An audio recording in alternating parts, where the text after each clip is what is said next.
Amy and Dillon were also sued for unpaid rent on her Arkansas clothing store in 2022.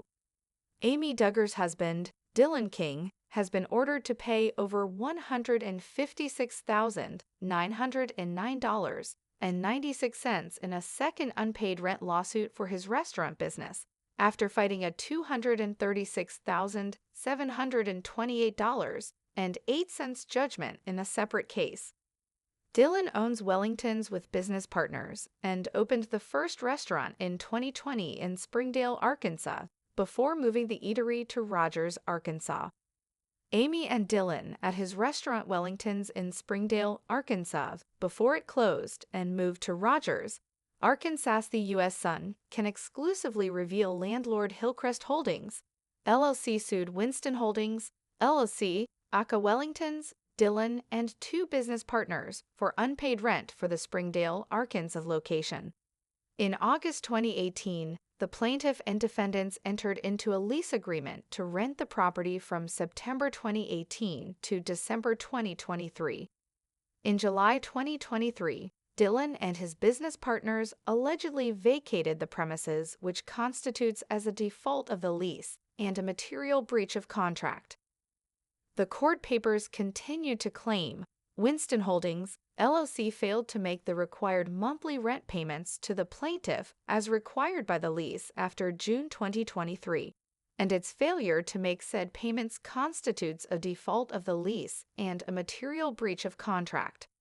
In February 2024, the defendants responded to the lawsuit by denying the allegations and claimed defendants only admit they ceased making payments after plaintiff refused to communicate after several good faith attempts.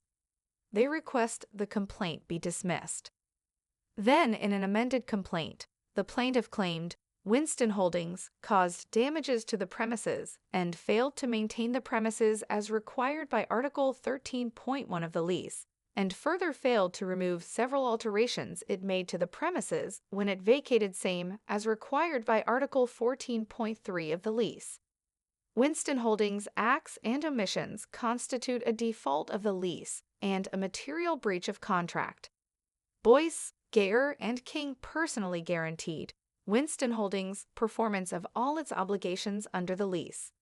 Boyce, Gayer, and King have, likewise, failed to make any rent payments to the plaintiff after June 2023, repair the damages Winston Holdings caused to the premises while it occupied same, or remove any of the alterations Winston Holdings made to the premises. Dillon, who retained new counsel in the lawsuit, responded to the amended complaint separately from his business partners. While Dillon denied the new allegations of causing damages and failing to remove alterations of the property, he admitted that certain payments were not made to the plaintiff, but failure for such payments to be tendered were after good faith attempts were made to pay and to communicate with the plaintiff. It is denied that a material breach occurred. A consent judgment, which is a settlement agreement, was filed on January 2, 2025. The judgment is in the amount of $156,909.96. The U.S. Sun obtained exclusive photos of the restaurant in 2021. The restaurant featured a massive bar with shelves of liquor up to the ceiling, big screen TVs, and a dining area. There was a cigar lounge called The Reserve, where customers could smoke while relaxing on leather couches. Upstairs had more seating for dining, along with a private poker room. There was also dining on the front patio. Sefton de Lozuit.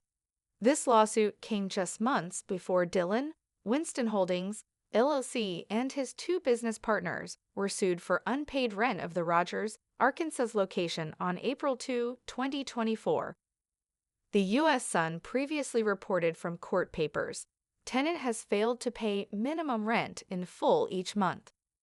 Tenant has since made rental payments but has not paid all unpaid rent. Since the final notice of default, tenant has paid the following amounts towards its balance: $23,239.92 on January 25, 2024, $10,000 on February 15, 2024, and $10,000 on March 5, 2024. Despite these payments, tenant has yet to pay landlord the full unpaid balance. The lawsuit continues that the business was still occupying the premises at the time of the filing, despite the past rent due. The lawsuit claims defendants currently owe $86,683.30, plus future rent. On October 14, 2024, the plaintiff and defendant Winston Holdings, LLC filed that they have entered into an agreement. The court papers read, the parties have agreed that judgment be entered in favor of the plaintiff, Hackham Investments, Inc., against defendant Winston Holdings, LLC, for breach of contract as alleged in the complaint, in the amount of $240,000. The parties further agree that plaintiff, Hackham Investments, Inc., is awarded recoverable costs of $844.60 and reasonable attorney's fees of $18,982.50 as part of this consent judgment. That the plaintiff's judgment shall bear interest at the rate of 10% per annum until paid in full.